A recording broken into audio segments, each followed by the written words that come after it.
So what's up guys, yun, another day, another BMBM day, and it's rainy day, no? So yun, and we are back for another video. Jan Mangundayaw, Savage Airsoft, yan, Savage Airsoft Philippines o PH dito sa Facebook and sa YouTube natin, Savage Airsoft. Subscribe kayo sa amin and hit nyo yung notification bell para updated kayo sa mga latest uploads and videos natin, no?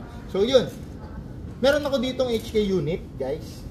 So HK unit to, and dalawang M4 magazine, no?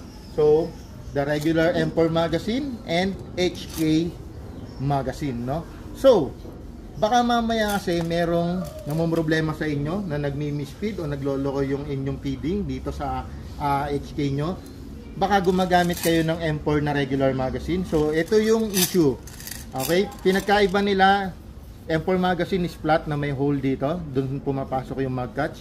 And the HK magazine may naka-emboss, no? So, sample. Okay?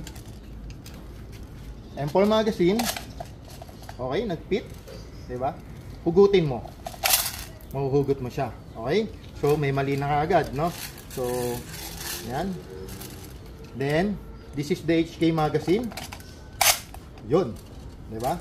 So, hugutin mo yan. Hindi mo yan mahuhugot, no? So, HK magazine. Try natin, firing. Full auto. Okay. So, yun yung HK magazine natin, no? And, try din natin si regular M4 magazine, no? So, regular M4 magazine, gamutin natin. Salpak. Firing. Ang hina ng bato niya, no? Oh. Oh. So, yun. Tapos, full auto natin. Okay, nagkakaproblema na siya, no? So, wala na, no?